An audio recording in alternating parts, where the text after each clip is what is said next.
Operation सिंदूर पर रक्षा मंत्री ने बड़ा बयान दिया है। रक्षा मंत्री राजनाथ सिंह ने कहा कि हमने हनुमान जी के आदर्श का पालन किया, सिर्फ उनको मारा जिन्होंने भारत के मासूम लोगों को मारा।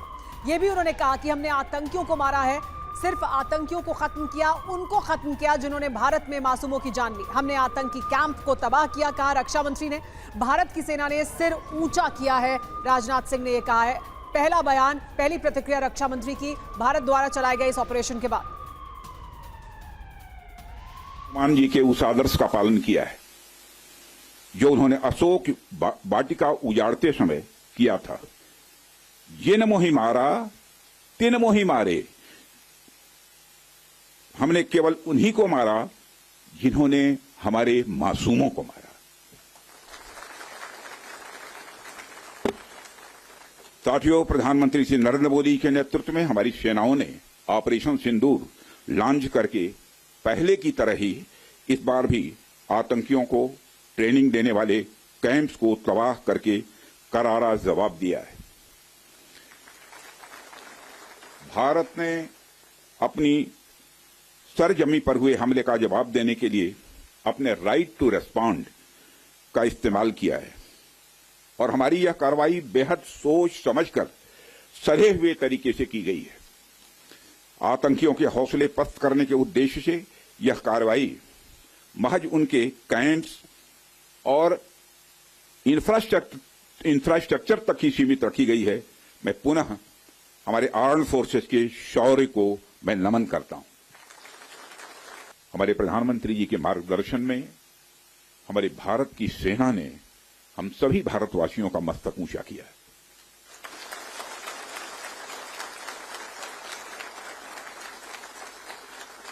इसलिए मैं चाहता हूं कि एक बार अपने स्थान पर खड़े हो जाएं और मैं नारे लगाऊंगा।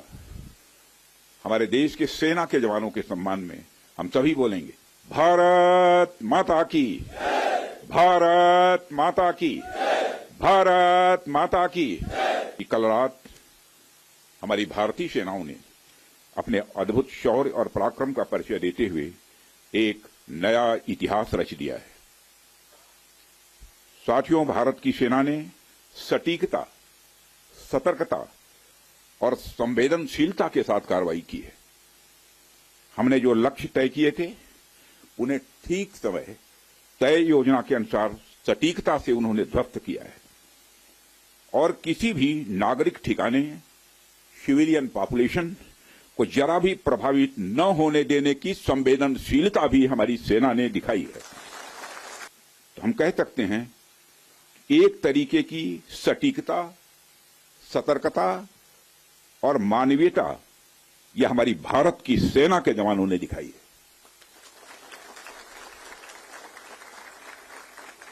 जिसके लिए मैं हमारे सेना के जवानों और अधिकारियों को पूरे देश की ओर से मैं साधुवाद देता हूं और सेना को संपूर्ण संबल प्रदान करने के लिए अपने प्रधानमंत्री माननीय नरेंद्र मोदी जी को भी मैं साधुवाद देता हूं।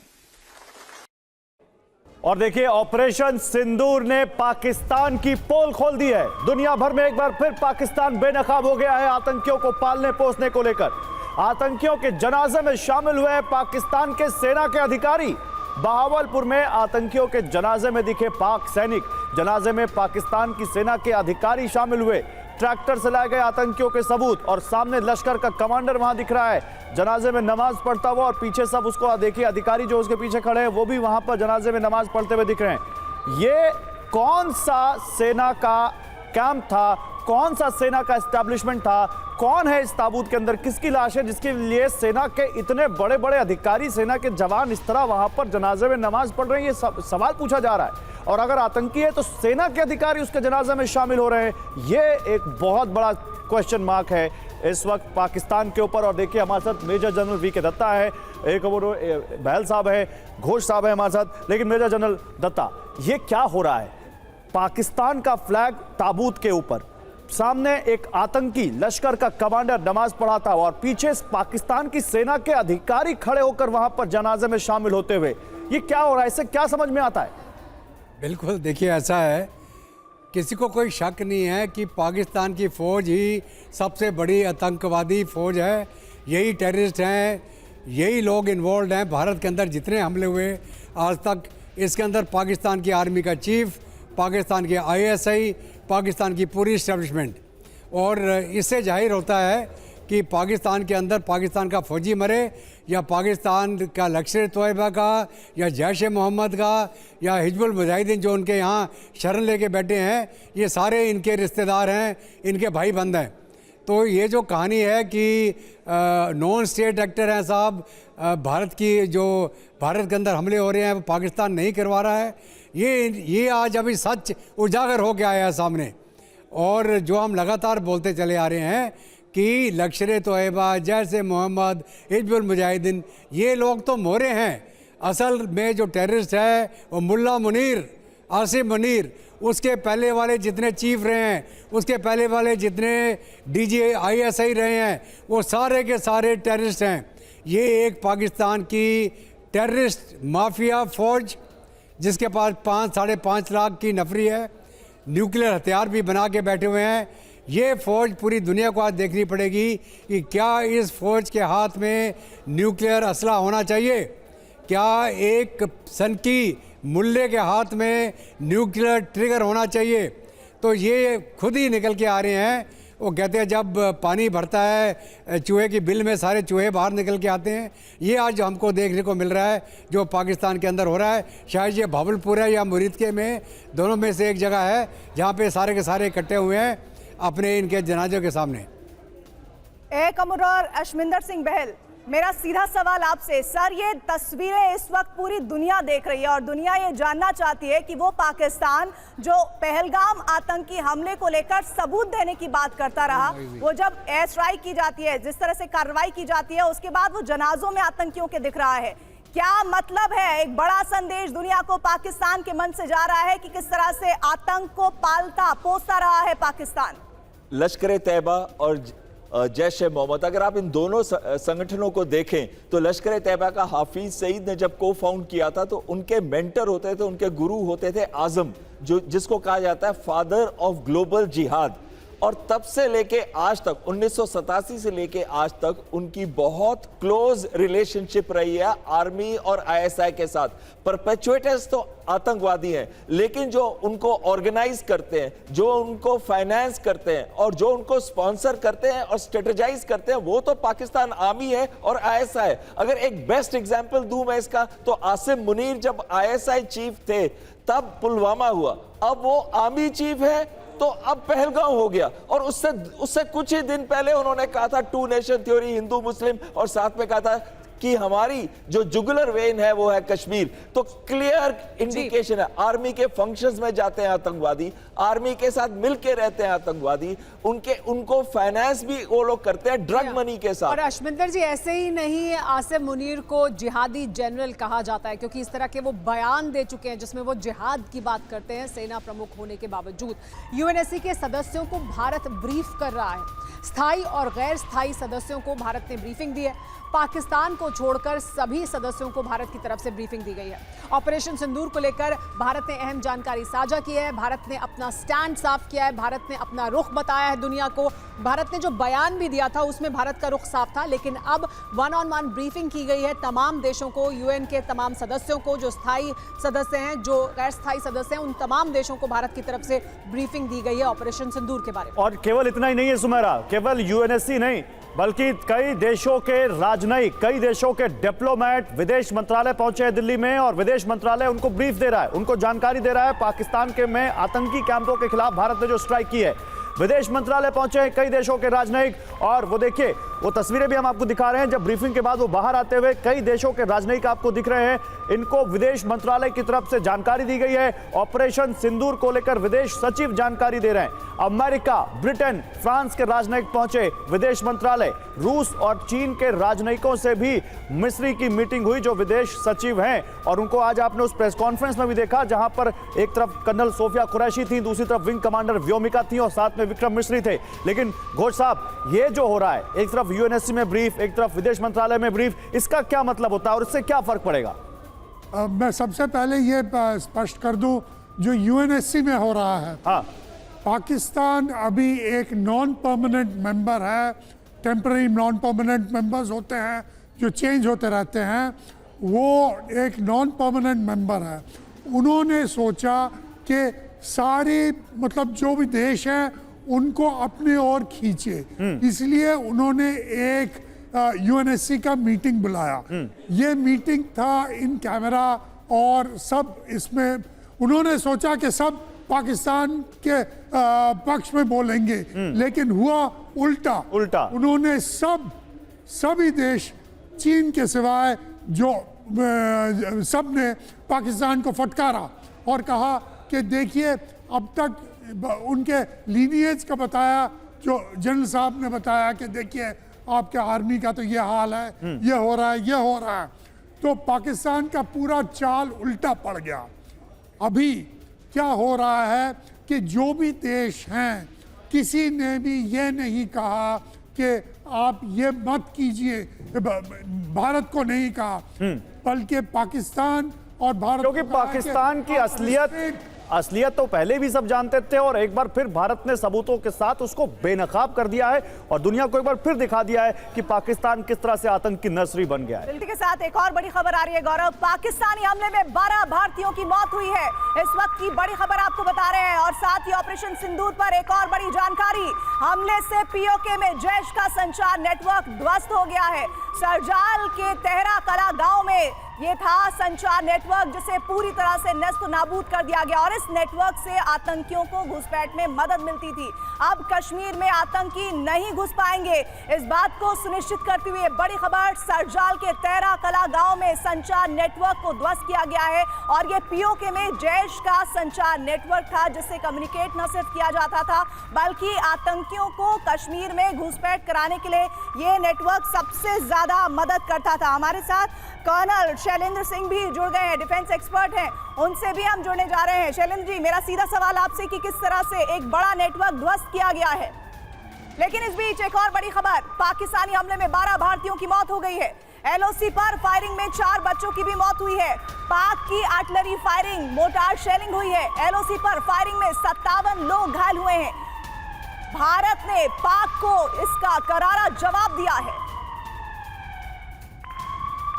बड़ी जानकारी, राजौरी जिले में पाकिस्तान की फायरिंग से भारी नुकसान हुआ है। लोगों के घर क्षतिग्रस्त हुए हैं, दुकानें क्षतिग्रस्त हुई हैं, लोग जख्मी हुए हैं। देखिए संवाददाता अंकित भट्ट की ग्राउंड रिपोर्ट। ये जो आप तस्वीरें देख रहे हैं, ये है सबूत पाकिस्तान की कायराना हरकत की, जो पाकिस्तान की तरफ से पुंछ इलाके में यहाँ पर जो आर्टिलरी का इस्तेमाल जो है लाइन ऑफ कंट्रोल पर पाकिस्तान की तरफ से किया गया है और यहाँ पे रिहायशी इलाकों में जो शेलिंग है पाकिस्तान की तरफ से वो यहाँ पर की गई है और कितना नुकसान यहाँ पर हुआ है, ख़ास तौर पे रिहायशी इलाकों में ये साफ़ तौर पे आप देख सकते हैं। स्प्लिंटर के निशान जो है वो साफ़ तौर पे आप देखिए कि किस तरीके से यहाँ पर आपको निशान ही निशान देखने को मिलेंगे। तो वहीं दूसरी तरफ आप गाड़ियों के ऊपर किस तरीके से गाड़ियाँ डैमेज हुई है। ये पुंछ का मेन बाज़ार है और यहाँ पर भी पाकिस्तान की तरफ से सीज़ फायर का उल्लंघन किया गया, मोटार दागे गए। ये देखिए, ये पाकिस्तान की कायराना हरकत के निशान हैं। हम यहाँ पर देखिए कि किस तरीके से पाकिस्तान जो है वो सिविलियंस को टारगेट करता आया है। ये वो सबूत है जो हम दिखा रहे हैं। ये देखिए किस तरीके से जो दीवार है वो यहाँ पर टूटी हुई है, यहाँ पर डैमेज जो है वो साफ तौर पे आप देख सकते हैं। तो देखिए लगातार पाकिस्तान की तरफ से ये भी हरकत की जा रही है, लेकिन भारत भी भरपूर जवाब दे रहा है, यानी पाकिस्तान की तरफ भी भारत की तरफ से इसी तरह से भरपूर जवाब दिया जा रहा है। हमारे साथ लेकिन कर्नल शैलेंद्र जुड़ गए हैं। सर, बड़ी बात यह है कि इस वक्त पाकिस्तान को दुनिया में और पिछले 15 दिन के दौरान भी पाकिस्तान को कहीं से कोई समर्थन नहीं मिला है। भारत ने अभी भी बहुत जिम्मेदारी के साथ भारत ने आतंकवादी कैंपों पर हमला किया और बहुत जिम्मेदारी के साथ ये कहा है कि हमने सिर्फ आतंकी टारगेट्स को ही चुना और हम एस्केलेशन नहीं चाहते, यानी भारत अभी भी अपनी पूरी जिम्मेदारी निभा रहा है। जय हिंद, नमस्कार। देखिए, सबसे बड़ी बात यह है कि भारत अगर इंटरनेशनल कम्युनिटी की इज्जत करता है, रिस्पेक्ट करता है, तो ये हमारी कमज़ोरी नहीं समझी जानी चाहिए। हम अपने आप में सक्षम हैं इस बात के कि हम अपने डिसीजन ले सकते हैं। और मेरे ख्याल बहुत अच्छा जयशंकर साहब ने कहा कि अब हमें एडवाइज़र नहीं चाहिए, हमें लेक्चर देने वाले लोग नहीं चाहिए। आप हमारे साथ है या नहीं है, अब आप डिसाइड कर लीजिए। पाकिस्तान ने क्या किया और पाकिस्तान के साथ कौन आया। और पहले तो मैं बता दूं, जयशंकर के इतने स्ट्रॉन्ग स्टेटमेंट के बाद 107 कंट्री सपोर्ट कर रही हैं आपको। देखिए, ये जो बात चली है ना बीच में कि वो पाकिस्तान का नाम नहीं ले रही, तो पाकिस्तान का नाम तो ना हमारे प्रेसिडेंट ने लिया ना प्राइम मिनिस्टर ने लिया। सूत्रों के हवाले से एक बड़ी खबर आ रही है। पाकिस्तान के आतंकवादी ठिकानों पर दोहरी मार की गई है। जहां एक और वायुसेना ने आसमान से जमीन पर मिसाइलें बरसाई हैं, वही सेना ने जमीन से जमीन पर मार करने वाली मिसाइलें भी दागी हैं। तो लगातार छन छन कर ऑपरेशन सिंदूर से जुड़ी डिटेल सामने आ रही हैं। एक नई डिटेल, भारत को कई मोर्चों से भारत ने हमला बोला है। सूत्रों ने इशारा किया है कि भारत आने वाले दिनों में पाकिस्तान के दूसरे आतंकी ठिकानों पर इस तरह की कार्रवाई कर सकता है। यानी ऑपरेशन सिंदूर अभी खत्म नहीं हुआ है। सीधे आनंद प्रकाश पांडे के पास चलते हैं। आनंद, ये बहुत बड़ी खबर है, और भी आतंकी ठिकानों पर भारत कार्रवाई कर सकता है। जरा बताइए क्या जानकारी है। जी बिल्कुल, ऑपरेशन सिंदूर जो आज भारत ने शुरू किया वो अभी भी जारी है, और अगर पाकिस्तान की तरफ से कोई जवाबी कार्रवाई की जाती है या उकसाने वाली कार्रवाई की जाती है तो भारत जो है वो आतंकी ठिकानों को फिर निशाना बना सकता है। दरअसल ये संदेश है पाकिस्तान के लिए भी, जो लगातार आतंकवादियों को समर्थन देता है और जो आतंकियों को पनाह देता है, आतंकियों को ट्रेनिंग देता है, और साथ ही साथ उन वैश्विक देशों को भी जो इस मुद्दे पर कभी कभार जो है पाकिस्तान का साथ देते नजर आते हैं। हालांकि भारत का ऑपरेशन सिंदूर के बाद के हालात की बात करें तो ज्यादातर देशों ने भारत का साथ दिया। तुर्कियों को अगर हम छोड़ दें तो उसके अलावा जो कोई और देश है खुल के सामने नहीं आया है। यहाँ तक कि जो चीन का जो रवैया है वो भी पाकिस्तान की तरफ नहीं, लेकिन आनंद इस पर तो हम बात करेंगे, लेकिन पहले इस पर बात करते हैं कि ऑपरेशन सिंदूर अभी जारी है। जनरल दत्ता, इसका क्या मतलब है? ऑपरेशन सिंदूर अभी जारी है और भारत आगे भी ऐसी कार्रवाई कर सकता है, आतंकी ठिकानों को टारगेट कर सकता है, इसका क्या मतलब है सर, जरा बताइए। बिल्कुल, देखिए ऐसा है, ऑपरेशन सिंदूर का कोड नेम तो अभी दिया गया, लेकिन ऑपरेशन सिंदूर तो 22 अप्रैल से ही चालू हो गया था। जिस दिन एकदम शुरुआत में ही हमने जो एक टफ मेजर लिए थे, IWT को हमने सस्पेंड किया था, हमने पाकिस्तान के साथ ट्रेड, पाकिस्तान की ओवरफ्लाइट्स, पाकिस्तान के जहाज़ों का पोर्ट का इस्तेमाल ना करने देना, तो ये सारी कार्रवाई हमने उसी दिन चालू कर दी थी। तो जंग हमारी 22 तारीख के बाद चालू हो गई थी और नाम उसका कोड नेम आज जाहिर हो गया। तो ये ऑपरेशन सिंदूर अभी यहाँ रुकने वाला नहीं है, ये लगातार चलता रहेगा जब तक पाकिस्तान अपने घुटनों पे आके अपने कान ना पकड़े और ये हाय तौबा ना करे, भैया आगे से हम ये टेररिज्म के अंदर लिप्त नहीं होंगे। ये ऑपरेशन अब रुकने वाला नहीं है। क्या हम इसे पीके घोष ऐसा समझे कि भारत सरकार ने ये तय किया है कि हम इस बार पूरी तरह से आतंकवाद की कमर तोड़ेंगे, और इसी वजह से ये कहा जा रहा है कि ऑपरेशन अभी खत्म नहीं हुआ है और ठिकाने भी निशाने पर हो सकते हैं, आतंकवादी ठिकाने? बिल्कुल, ये जो ऑपरेशन है ये तब तक चलता रहेगा जब तक हम पूरी तरह से वो जो टेरर इंफ्रास्ट्रक्चर पाकिस्तान के अंदर पल रहा है वो ख़त्म ना हो। और मैं आपके माध्यम से ये भी कहना चाहूँगा कि पाकिस्तान की आवाम को सोचना पड़ेगा कि क्या वो इस प्रकार की फ़ौज चाहते हैं जो एक नॉन डेमोक्रेटिक गवर्नमेंट को खड़ा करके रखा है और पीछे से हुकूमत चला रहा है। अभी पाकिस्तान की आवाम को डेमोक्रेसी लानी पड़ेगी पाकिस्तान में, अगर वो अपना भलाई चाहते हैं।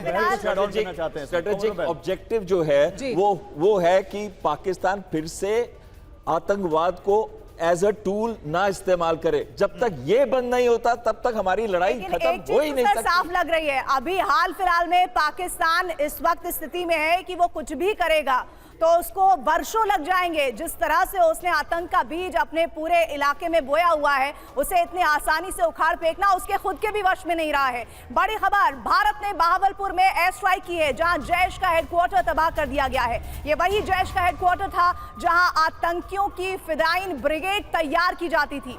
आज आतंक का यह अड्डा कब्रिस्तान बन चुका है और इस कब्रिस्तान को बनाने में ऑपरेशन सिंदूर ने बड़ी भूमिका निभाई है। और इस बीच आतंकी मसूद को कल्पना से भी परे, जी हां, कल्पना से भी परे सजा मिल गई है। मसूद अजहर के पूरे परिवार का खात्मा हो चुका है। पूरी खबर देखिए। आतंकवाद के खिलाफ भारत की सैन्य कार्रवाई में पाकिस्तान के टॉप आतंकी मसूद अजहर का कुनबा उजड़ गया। भारत के एयर स्ट्राइक में जैश ए मोहम्मद के आतंकी मसूद अजहर के परिवार के 14 सदस्य मारे गए हैं। भारत के हमले में मौलाना मसूद अजहर की पत्नी और उसका बेटा, बड़ी बहन और उसका पति, मसूद अजहर का भतीजा और उसकी पत्नी, एक भतीजी और परिवार के 5 सदस्य मारे गए हैं। आतंकी मसूद के 3 करीबी सहयोगी भी मारे गए हैं। इनके अलावा एक सहयोगी की मां की भी मौत हुई है। आतंक का हेडक्वार्टर, जैश का मुख्यालय तबाह और बर्बाद हो चुका है। मसूद अजहर संसद हमले के अलावा पठानकोट पुलवामा हमले का भी मास्टरमाइंड है। 1999 में विमान हाईजैक के बाद भारत सरकार ने अजहर को छोड़ दिया था।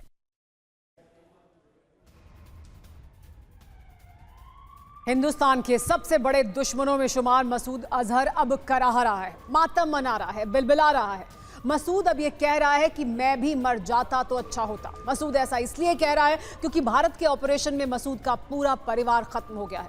आतंक का हेडक्वार्टर, जैश का मुख्यालय तबाह और बर्बाद हो चुका है। अब ताबूत में आतंकियों की लाशें तस्वीरों के जरिए सामने आ रही हैं। यानी साफ है, भारत ने जो कहा वो किया। पहलगाम का बदला पूरा हुआ। मासूमों की जान लेने वाले आतंकी मसूद के परिवार को आज नुकसान पहुंचा तो उसकी जमीन खिसक गई। मसूद अजहर आज अपने परिवार के लिए रो रहा है। उसकी हालत यह हो गई है कि कहने लगा कि मैं भी मर जाता तो अच्छा होता। मसूद अजहर ने बयान जारी कर कहा है कि दुख इतना कि बताना मुश्किल है। मोदी ने सारे नियम तोड़ दिए हैं, अब किसी पर रहम नहीं होगा। मेरा परिवार खत्म हो गया, मरने वाले जन्नत चले गए, मेरे परिवार को खुशी मिल गई है। सिर्फ मसूद अजहर ही नहीं, भारत ने ऑपरेशन सिंदूर के जरिए पाकिस्तान के सैकड़ों आतंकियों की कमर तोड़ दी है। भारत के इस हमले में करीब 100 से ज्यादा आतंकी मारे गए हैं। अपनी आतंकी साजिशों से आम नागरिकों की जान लेने वाला अजहर आज अपने परिवार के लिए रो रहा है। अब उसके पास कुछ नहीं बचा है, ना ही परिवार है और ना ही भारत ने वो ठिकाने छोड़े जहां वो आतंकियों को ट्रेनिंग देता था। तो देखिए, मसूद अजहर ये कह रहा है कर्नल शैलेंद्र कि अच्छा होता कि मैं भी मारा जाता। उसकी बहन, उसके घर वाले, 14 परिवार वाले उसके मारे गए जो आतंकी कार्रवाइयों में लिप्त थे। मसूद अजहर को आज एक बड़ा मैसेज मिल गया है कर्नल शैलेंद्र। नहीं, मसूद अजहर जो बात कर रहे हैं ना, उसके दो एंगल हैं। एक है ह्यूमैनिटेरियन एंगल। ह्यूमैनिटेरियन एंगल यह है कि आदमी की अंतिम इच्छा पूरी होनी चाहिए। उसने बोला है कि या अल्लाह मुझे उठा ले। मैं कहता हूं पाकिस्तान की आवाम और हिंदुस्तान की आवाम उसके इसके जवाब पर बोल रही है आमीन, ऐसा जरूर हो। लेकिन एक और जो एंगल है, ये इंसान इतनी आसानी से नहीं मरना चाहिए, तिल तिल कर कर मरना चाहिए। इसे भी रियलाइज होना चाहिए कि इसने दुनिया में क्या किया है, भारत में क्या किया है।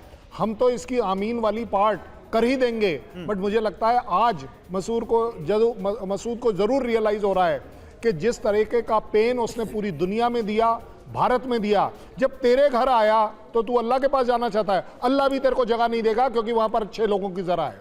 तेरे को जो जन्नत चाहिए थी, 72 हूरें चाहिए थी पाकिस्तान को, वो 72 हूरों के चक्कर में पड़े रह गए। वो ये भूल गए कि 71 में क्या हुआ था। 71 ना भूलें एज अ पाकिस्तान। नहीं, लेकिन कर्नल शैलेंद्र देखिए, मसूद अजहर तो है ही, लेकिन मसूद अजहर के आका का एक बड़ा बयान आया है। अब जरा ये भी दिखाते हैं, एक बड़ी खबर आ रही है। हमले के बाद बौखलाए शहबाज शरीफ का बयान आया है। भारत ने अंधेरे में छिपकर हमले की कोशिश की।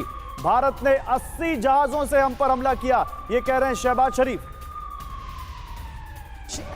जी। और शहबाज शरीफ ऐसा तब कह रहे हैं जब वो लगातार ये कह रहे थे कि आप कुछ करिए, हम जवाब देने के लिए तैयार हैं। तो तैयार नहीं थे, रात में वो सो रहे थे। उनके एयर डिफेंस सिस्टम क्या कर रहे थे? देखिए, शहबाज को डिस्करेज मत करिए, ये अपने आप को एक्सपोज कर रहे हैं। 80 जहाज आए, आपके रडार नहीं पकड़ पाए, आपकी एयर डिफेंस नहीं पकड़ पाई, मिसाइल चली गई, आप नहीं पकड़ पाए। आप पूरी तरह तैयार थे, क्योंकि प्रॉब्लम यह है कि पाकिस्तान तैयार था नुक्कड़ पर, चौरायों पर अपने न्यूक्लियर बॉम्ब लेकर। उसके अलावा उन्हें कुछ दिखा नहीं।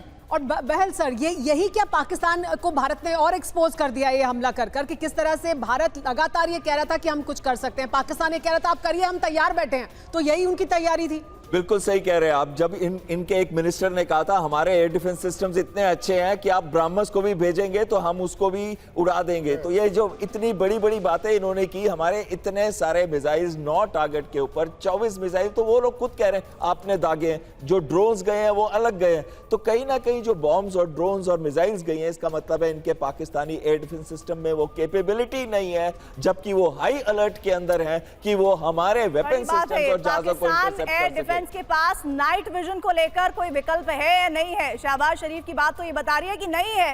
और इधर हिंदुस्तान के ऑपरेशन सिंदूर ने पाकिस्तान में मौजूद आतंकी ढांचों को उखाड़ फेंका है। भारत की इस कार्रवाई से पूरा पाकिस्तान थर्रा उठा है। राफेल से दागी गई मिसाइलों ने आतंकी कैंपों को समतल कर दिया है। देखिए रिपोर्ट। 7 मई की तारीख पाकिस्तान कभी नहीं भूलेगा।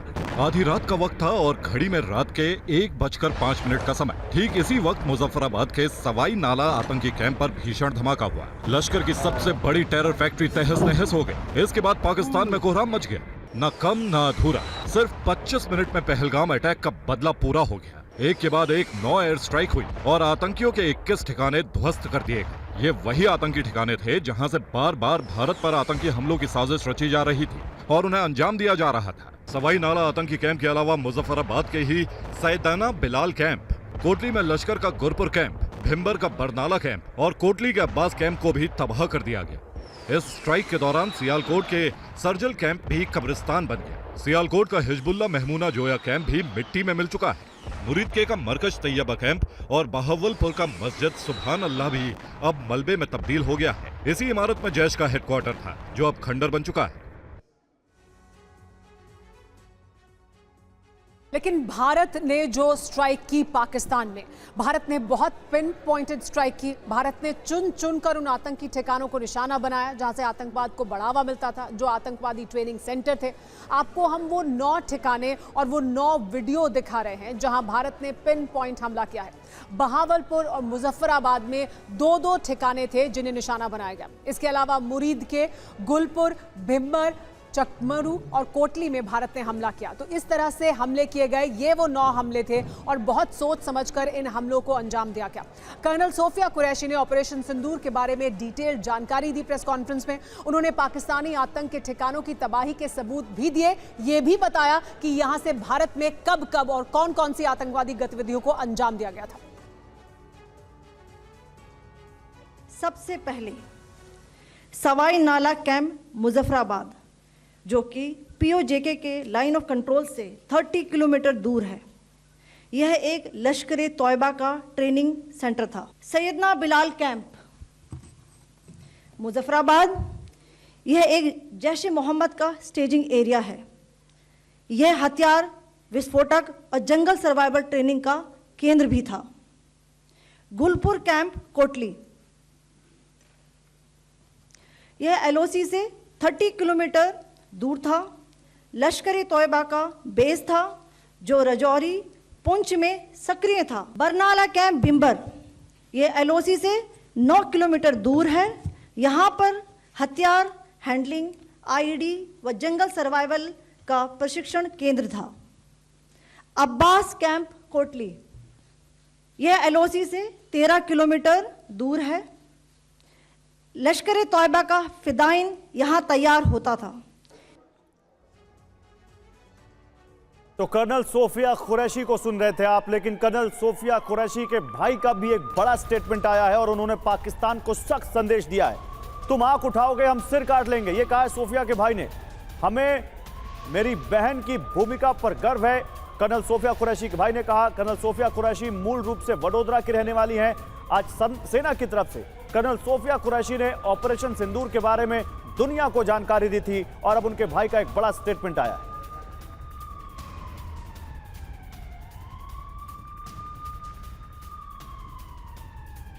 और से आप आर्मी फैमिली से हो, पाकिस्तान को क्या संदेश देना चाहोगे मीडिया को? पाकिस्तान के लिए सिर्फ इतना संदेश है कि जब भी हमारी तरफ आंख उठा करके देखोगे, तुम्हारी आंखें भी निकाल देंगे और सर भी काट देंगे।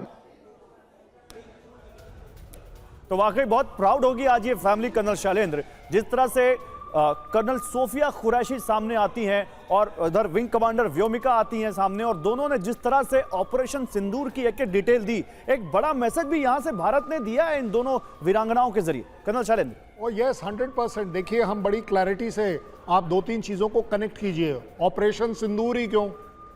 सिंदूर कहां इस्तेमाल होता है किसी को नहीं पता, पाकिस्तान में नहीं पता। आपने किस पर अटैक किया था? आपने हिंदुस्तान पर अटैक किया था, हिंदुस्तान की आत्मा पर अटैक किया था। उस हिंदुस्तान की आत्मा में आप ही ने बोला था उन औरतों को जिन्होंने अपने शौहर खोए, उनको क्या बोला था? मोदी को जाके बताना। तो मोदी को बता दिया गया। सो अब आप देख रहे हैं कि विमेन पावर कैसे अपना रिवेंज एग्जिबिट कर रही है। पूरे देश की वुमेन के लिए ये एक मौका है कि वो देख रही हैं कि अगर आपके बच्चे या आपके शौहर की तरफ कोई भी आंख, जैसे वो भाई बोल रहा है, कोई भी आंख जो उठेगी उसे वो फोड़ देगा। जो गर्दन ऊपर उठेगी उसे वो काट देगा। हमारे साथ पीके घोष जी भी मौजूद हैं। सर, आप भी प्रतिक्रिया इस पर देना चाहते थे। ये जो ऑपरेशन जिस तरह से किया गया, उसमें जो जानकारी दी गई, जिसकी हम बात कर रहे हैं कि कर्नल सोफिया ने जानकारी दी, व्योमिका जी ने जानकारी दी, ये ऑपरेशन किस तरह से अंजाम दिया गया? क्योंकि पाकिस्तान में अब शहबाज शरीफ कह रहे हैं कि देखिए 80 जहाज आए, इतनी मिसाइलें दागी, भारत ने रात के अंधेरे में इस ऑपरेशन को अंजाम दिया है। कैसे इस ऑपरेशन को अंजाम दिया गया? देखिए, ये सबसे पहली बात तो ये है कि पाकिस्तान ने बताया कि उन्होंने 3 राफेल, एक 29 और एक Su-30 को डुबो दिया। अगर ये सच होता तो वो अभी तक पूरे वीडियो इसके सोशल मीडिया में आते रहते। ये मतलब सच नहीं है। हमने क्या किया है, हमने जो मिसाइल्स यूज़ किए, जैसे हमने स्कैल्प यूज़ किया। स्कैल्प एक क्रूज मिसाइल है जो कुछ 250 किलोमीटर का। क्रूज मिसाइल की क्या खूबियत है? अच्छा, सबसे पहले देखते हैं कि पाकिस्तान के पास क्या एंटी मिसाइल डिफेंस है। उन्होंने कहा हमने अपना एंटी मिसाइल डिफेंस पूरा मतलब तैयार कर दिया है, हम एकदम तैयार हैं, अब अगर आप आएंगे हम उड़ा देंगे। HQ-9 जो है वो है एक चाइनीज़ एंटी मिसाइल डिफेंस। और क्रूज मिसाइल जो आता है उसके फ्लाइट प्लान में वो कुछ ही ऊपर मतलब ग्राउंड लेवल से कुछ ही ऊपर जाता है, तो वो रडार के नीचे या ये कई बार रडार में पकड़ नहीं आता है। तो उनके डीजी ने ये भी कहा है कि भारत के जो एयरक्राफ्ट्स हैं उन्होंने IBL नहीं क्रॉस किया। ये सच भी हो सकता है क्योंकि आप दूर से अगर आप स्टैंड ऑफ फायरिंग करें तो ये जो था, ये इनके टारगेट्स कितने हैं, कुछ 100 किलोमीटर। आप बात कह रहे हैं सर, इस बात को पाकिस्तान को समझने में न जाने कितने साल लग जाएंगे, और समय रहते शायद समझ लेता तो अंजाम ये ना होता। पाकिस्तान के खिलाफ अब भी हिंदुस्तान का प्रहार जारी है। 24 अप्रैल 2025 को पीएम मोदी ने प्रण लिया था और कहा था कि ऐसा एक्शन होगा जो कल्पना से भी परे होगा। अब 14 दिन बाद भारत ने आतंकी ठिकानों को मिट्टी में मिला दिया है, और उस मिट्टी में मिलाने के सबूत आपके सामने भी है। देखिए, प्रधानमंत्री मोदी का 24 अप्रैल 2025 को प्रण और 7 मई 2025 को मोदी के एक्शन की तस्वीरें। ये बताता है कि 22 अप्रैल को जो कुछ हुआ, जो कुछ पाकिस्तान की नापाक हरकतों के तौर पर भारत ने झेला, उसका एक एक करके जवाब आज दिया गया है।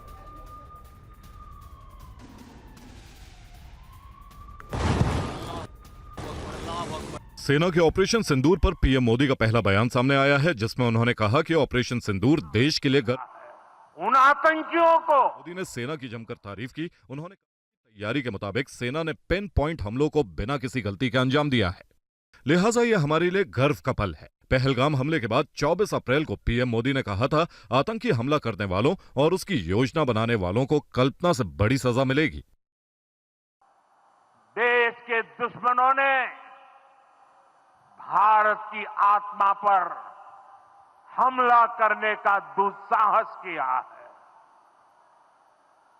मैं बहुत स्पष्ट शब्दों में कहना चाहता हूं, जिन्होंने ये हमला किया है, उन आतंकियों को और इस हमले की साजिश रचने वालों को उनकी कल्पना से भी बड़ी सजा मिलेगी।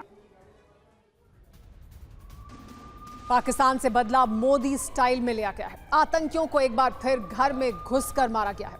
आतंकियों की मांद को इस बार भारत के शूरवीरों ने जमींदोज कर दिया है। टेरर कैंप आतंकियों की लाशों से पटे पड़े हैं। मासूम लोगों को जख्म देने वाले आतंकियों के ठिकानों पर चीख पुकार मची है। पाकिस्तान और पीओके में आतंकी ठिकानों पर स्ट्राइक के बाद रक्षा मंत्री राजनाथ सिंह ने कैबिनेट को ऑपरेशन सिंदूर के बारे में जानकारी दी। सफल ऑपरेशन के लिए कैबिनेट सदस्यों ने मेज थपथपाकर उन्हें बधाई दी। पहलगाम में आतंकी हमले के ठीक 15 दिन बाद भारत ने पाकिस्तान से बदला ले लिया है। पाकिस्तान को उसके किए की सजा दे दी गई है। एयरफोर्स ने पाकिस्तान और पीओके में मौजूद 9 आतंकी ठिकानों पर स्ट्राइक की। ऑपरेशन के दौरान जिन आतंकी ठिकानों पर हमले किए गए उसकी तस्वीरें भी जारी की गई। इस सफल ऑपरेशन के बाद रक्षा मंत्री राजनाथ सिंह ने कैबिनेट को पूरे ऑपरेशन की जानकारी दी, जिसका सदस्यों ने मेज थपथपाकर स्वागत किया। इसके बाद पीएम मोदी ने कहा कि देश के लिए यह गर्व का पल है, ये नया भारत है। देश हमारी तरफ देख रहा था, सेना ने कम समय में सटीक हमला किया है। अब आतंक के खात्मे तक भारत चुप नहीं बैठेगा। जिसके बाद कैबिनेट मंत्रियों ने सफल ऑपरेशन के लिए पीएम मोदी को बधाई दी। सूत्रों के मुताबिक प्रधानमंत्री मोदी खुद जाग रहे थे और लगातार स्ट्राइक पर नजर रख रहे थे। वॉर रूम से उन्होंने पूरी कार्रवाई को मॉनिटर किया। इस दौरान एनएसए अजित डोभाल उन्हें जानकारी दे रहे थे। वॉर रूम में आर्मी के टॉप अफसर और सीडीएस भी मौजूद थे।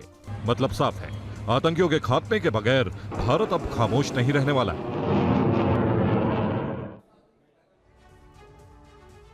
तो देखिए, अब पाकिस्तान की आर्मी के चीफ जो बड़ी बड़ी बातें कर रहे थे पहलगाम अटैक के पहले, अब उनके चेहरे की हवाइयां उड़ी हुई हैं।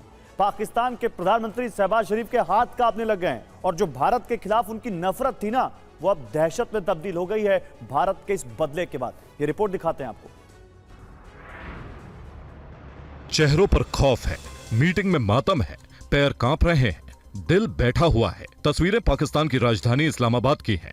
पीएम शहबाज शरीफ की अध्यक्षता में राष्ट्रीय सुरक्षा परिषद की आपात बैठक हुई। इस मीटिंग में शेखी बघाड़ने वाले आर्मी चीफ मुनीर का लटका हुआ चेहरा देखिए। कायरों के फेस बता रहे हैं कि फजीहत बहुत बड़ी हुई है। हिंदुस्तान के प्रहार से पाकिस्तान फौज के बुजदल कमांडर कांप रहे हैं। भारत की एयर स्ट्राइक के बाद पाकिस्तान बेहिसाब डरा है। पाकिस्तान अब खौफ में है मोदी की सेना से। पाकिस्तान को डर है मोदी सेना के गोले से, मोदी सेना के बारूद से, मोदी सेना की मिसाइलों से, हिंदुस्तान के राफेल से। दहशत का जिक्र पाकिस्तान की हर जुबान पर है। प्रधानमंत्री शहबाज शरीफ सहमे हुए हैं, आर्मी चीफ आसिम मुनीर खौफ में है, तो रक्षा मंत्री ख्वाजा आसिफ को कपकपी चढ़ी है। पाकिस्तान अगर डाल डाल है तो हिंदुस्तान की फौज पात पात। पीओके से लेकर पाकिस्तान तक जैश, लश्कर और हिजबुल के सभी ठिकाने आज कब्रिस्तान बन गए हैं। दहशतगर्दों का खात्मा पाकिस्तान में ही घुसकर किया गया है। तो भारत के एक्शन के बाद पाक के एनएसी के अपने चेहरे देखे, किस तरह से मुरझाए हुए, कोई जवाब जिनके पास ना हो, ऐसे चेहरे उनकी मीटिंग में नजर आए। मैं सीधे रुक करने जा रही हूं मेजर जनरल वीके दत्ता का। दत्ता साहब, ये चेहरे बता रहे हैं कि चोट बहुत गहरी हुई है और बिना सोचे समझे जो उन्होंने पाकिस्तान ने पहलगाम में आतंकी हमला किया, उन्हें अंजाम शायद पता नहीं था कि इतना खतरनाक होगा। और ये तो पहली किस्त है और आने वाली कई किस्तें अभी देखनी उन्हें बाकी है।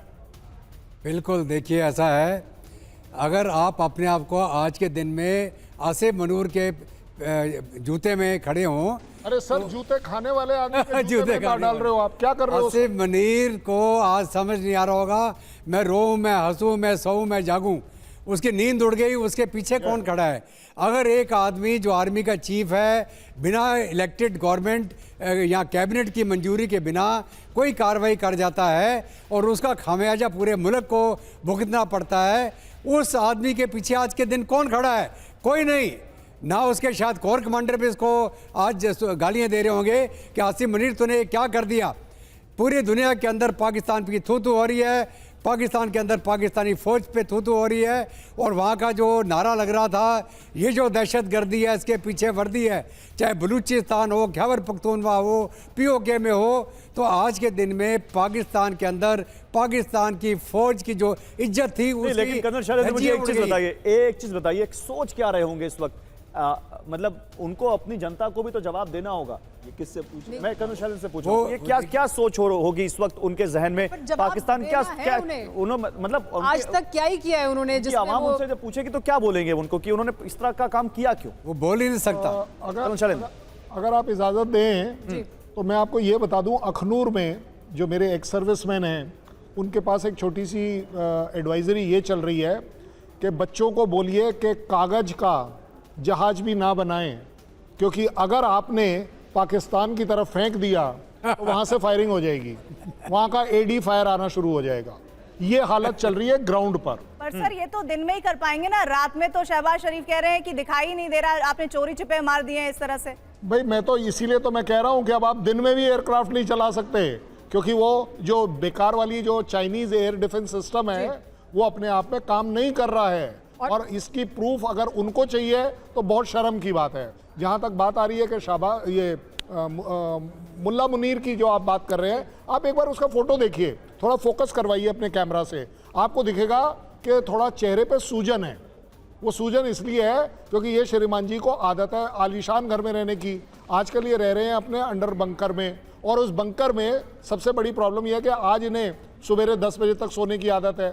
आज इन्हें सुबह की तरफ से लगातार कूटनीतिक स्तर पर जो कदम उठाए जाने हैं वो उठाए जा रहे हैं। स्पेन के विदेश मंत्री से बात की है, भारत के विदेश मंत्री एस जयशंकर ने, उन्हें भी जानकारी दी गई है। इसके अलावा इसके तमाम और देशों के जो प्रतिनिधि हैं उनसे भी बात की जा रही है लगातार। आतंकियों को चुन चुन कर मारने के बाद भारत ने पूरी दुनिया को बता दिया है कि अगर कोई हिंदुस्तान की सरजमी पर आतंक फैलाने की कोशिश करेगा तो उसका अंत तय है, चाहे वो कहीं छिपा हो। पाकिस्तान में आतंकियों के 9 ठिकानों पर स्ट्राइक के बाद राष्ट्रीय सुरक्षा सलाहकार अजित डोभाल ने रूस, चीन, अमेरिका, ब्रिटेन और सऊदी अरब समेत कई देशों से बातचीत की और ऑपरेशन सिंदूर की जानकारी दी। सबसे पहले उन्होंने अमेरिका के विदेश मंत्री मार्को रूबियो से बातचीत की। इसके बाद उन्होंने ब्रिटेन के राष्ट्रीय सुरक्षा सलाहकार जोनाथन पॉवेल, सऊदी अरब के राष्ट्रीय सुरक्षा सलाहकार मुसैद अल एबन, यूएई के राष्ट्रीय सुरक्षा सलाहकार एच शेख तहनून, जापान के राष्ट्रीय सुरक्षा सलाहकार मासाताका ओकानो, रूसी संघ के सुरक्षा परिषद सचिव सर्गेई शोइगु, फ्रांसीसी राष्ट्रपति के राजनयिक सलाहकार इमैनुअल बॉन और चीन के विदेश मंत्री वांग यी से बात की और ऑपरेशन की जानकारी दी। इस दौरान उन्होंने चीन को दो टूक कहा कि भारत जंग नहीं चाहता, लेकिन पाकिस्तान ने कोई हिमाकत की तो करारा जवाब मिलेगा। लेकिन बहल सर, एक बड़ा सवाल ये कि पाकिस्तान में भारत ने इन आतंकी ठिकानों को निशाना बनाया और उनको ख़त्म कर दिया, न्यूट्रलाइज किया है, और बहुत सारे ऐसे हेडक्वार्टर को जिस तरह से भारत ने ख़त्म किया है, तो ये कहा जा रहा है कि कमर तोड़ दी है पूरी तरह से आतंकवाद की। लेकिन अभी भी और बहुत से ठिकाने हैं। क्या इसी वजह से कहा जा रहा है कि ऑपरेशन सिंदूर अभी ख़त्म नहीं हुआ है? भारत क्या पाकिस्तान के रिटेलिएशन को देखकर अपना एक्शन लेगा या भारत का अपना एक्शन पूरा प्लान्ड है?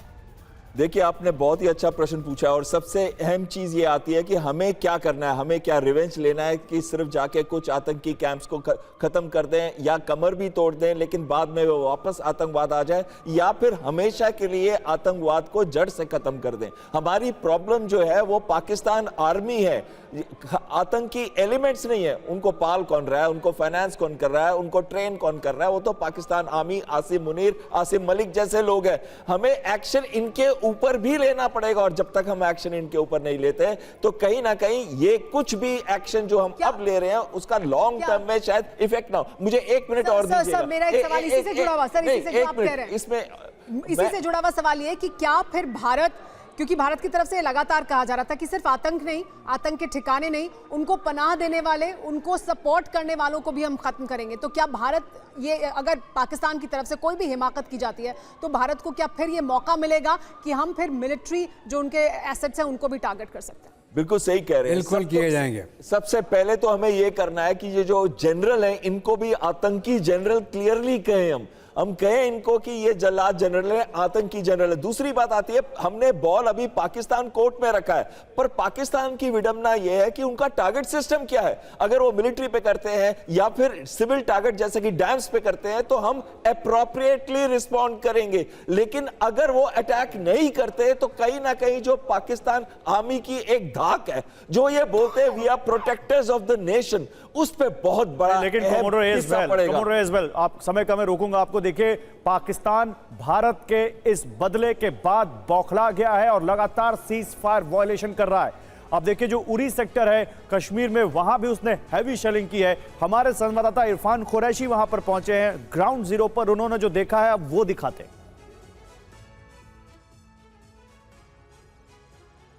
भारत की सर्जिकल स्ट्राइक के बाद लगातार जिस तरह पाकिस्तानी सेना इस पार लाइन ऑफ कंट्रोल के अलग अलग सेक्टर में, उड़ी, टंगधार, करना, राजौरी, पुंछ, इन इलाकों में सीज फायर का उल्लंघन करते हुए TV9 भारतवर्ष इस समय उड़ी सेक्टर में बिल्कुल सलामाबाद पहुंचा है, जहां पर आप देख सकते हैं अभी भी ये मकान जल रहे हैं। और ये आप देख सकते हैं बैक टू बैक 3 मकान ऐसे हैं जो ध्वस्त हो गए हैं, जल रहे हैं। मुझे थोड़ा एहतियात करके आगे आके तस्वीरें दिखाएं, क्योंकि अभी भी ऊपर जो है कोयला गिर रहा है। ये जो पूरी लकड़ी मकान की जली है यहाँ नीचे गिर रही है। इस तरफ देखिए, अभी आग जो है वो लगातार जल रही है। यहाँ पर खतरा भी है क्योंकि जो एम्यूनिशन शेल्स वगैरह है वो इस जगह पर अभी भी मौजूद है। इस तरह की आशंका, आप देखिए तबाही के ये मंजर। भारत ने जिस तरह आतंकी कैंप्स पर स्ट्राइक किया, बावलपुर, मुजफ्फराबाद और अन्य 7 जगहों पर करीबन 9 ऐसे ठिकाने हैं पाकिस्तान ऑक्युपाइड कश्मीर और पाकिस्तान में जहां आतंकी कैंप्स थे। सबसे महत्वपूर्ण जैश मोहम्मद के हेडक्वार्टर पर सर्जिकल स्ट्राइक, मिसाइल दागे गए और करीबन 100 से ज़्यादा आतंकी मार गिराए गए। लेकिन उससे बौखलाकर साफ तौर पर आप देख सकते हैं ये तबाही का मंजर उड़ी सेक्टर में TV9 बहुत वर्ष पर मैं एक्सक्लूसिव दिखाने का प्रयास कर रहा हूं। ये देख सकते हैं ठीक इस तरह बाईं तरफ आप देखें तो सीधे वहां से पाकिस्तान की तरफ से मैसिव शेलिंग जो है यहाँ रिहायशी इलाकों में किया गया, भारत की तरफ से स्पष्ट किया गया, जिसकी कंफर्मेशन पाकिस्तानी ऑफिशियल स्टेटमेंट्स में भी की गई कि पाकिस्तान की किसी भी मिलिट्री फैसिलिटी और ख़ास तौर पर रिहायशी इलाकों पर भारत ने कोई टारगेट नहीं किया, सिर्फ निशाने पे था आतंकी इंफ्रास्ट्रक्चर। तो पाकिस्तान की तरफ से हो रही गोलाबारी की तस्वीरें आप देख रहे थे उरी सेक्टर में, जहां पर भारी वहां पर बॉम्ब शेलिंग हुई है।